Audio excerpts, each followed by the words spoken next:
왜냐면 미모지가 저작권 침해라고 합니다. 미모지가 애플에 저작권이 있다고 하더라고요. 5달 정도 된 것 같은데 나름 통계를 정리해보면 그래도 조금씩은 성장하고 있는 게 보입니다. 하지만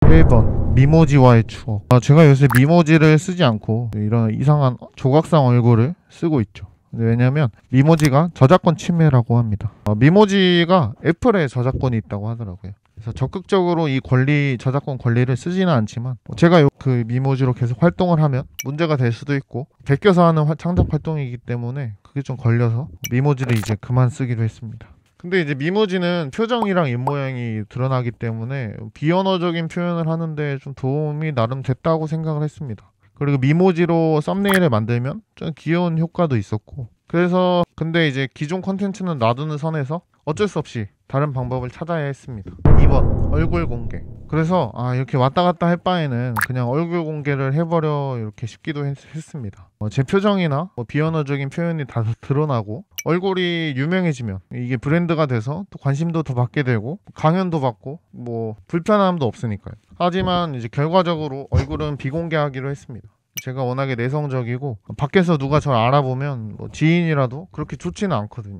그래서 얼굴 없이 유명해지고 싶었습니다. 사생활을 남겨두고 여러 안전 문제도 있고 악플을 받을 수도 있고 외모 비판을 받을 수도 있고 이런 것들이 좀 부담스럽기도 하고요. 공개를 한다고 그닥 자랑스러운 얼굴도 아니고, 그리고 만약에라도 채널이 망하면 또 새로 시작할 수도 있으니까요. 그래서 미모지도 안 되고 얼굴도 안 되고 새로 다른 대안을 좀 찾았습니다. 3번 아그리파 조각상 가면. 그래서 선택한 것이 이 가면이고 그 중에서도 아그리파 조각상 가면입니다. 얼굴 공개가 없으면서도 저만의 특징을 가져갈 수 있다고 생각했습니다. 전통 탈을 쓸까 고민도 했는데 전통 탈이 거의 다 희화화에 쓰이는 탈이라 약간 우스꽝스럽게 표현된 게 좀 아쉽더라고요. 그러다가 이제 여자친구가 아그리파 가면을 추천해 줬는데 일단 첫인상이 뭔가 느낌이 저 같았습니다. 그래서 여자친구도 그렇게 느꼈고 뭔가 무표정한 게 좀 비슷하기도 하고 동글동글한 게 약간 저랑 비슷하기도 했습니다. 아니 근데 조각상으로 왜 아그리파를 썼지? 이렇게 대강 알아보니까 이분이 황제가 아니고 황제의 2인자였다고 합니다. 황제를 조각상으로 만들면 안티들이 많아서 훼손될 가능성이 높지만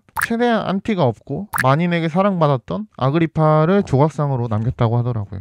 또 그만큼 지혜로운 사람이었다고 합니다. 그래서 제 주제랑도 맞다고 생각을 했고요. 4번 유튜버 산막 시작. 아그리파 가면이 이렇게 와서 조립을 했고 사용을 해보려고 합니다. 김계란님이나 귀곰님처럼 저도 가면으로 유명해질 수 있을지 솔직히 잘 모르긴 하는데 나중에 뭐 잘 되게 된다면 3D 프린트로 이렇게 만들면 더 예뻐질 것 같기도 합니다. 저는 처음에는 제 기존 채널에 만들었던 유튜브 영상을 2달 정도 올렸고 알고리즘이 안 맞는 것 같아서 그걸 다 비공개로 돌리고 새로 채널을 또 시작해서 미모지를 사용해서 한 2달 정도를 했습니다. 그리고 이번에는 아그리파 가면을 사용해서 다시 좀 해보려고 합니다. 제가 6월 말에 퇴사하고 한 7, 8, 9, 10, 11 이렇게 해서 5달 정도 된 것 같은데 나름 통계를 정리해보면 그래도 조금씩은 성장하고 있는 게 보입니다. 하지만 아직 멀은 것 같습니다. 더 열심히 해보고 잘할 수 있을지는 모르겠지만 후회는 남기지 않게 좀 최선을 다해보려고 합니다. 그럼 여러분들도 후회되지 않는 하루 되시길 바라면서 마치겠습니다.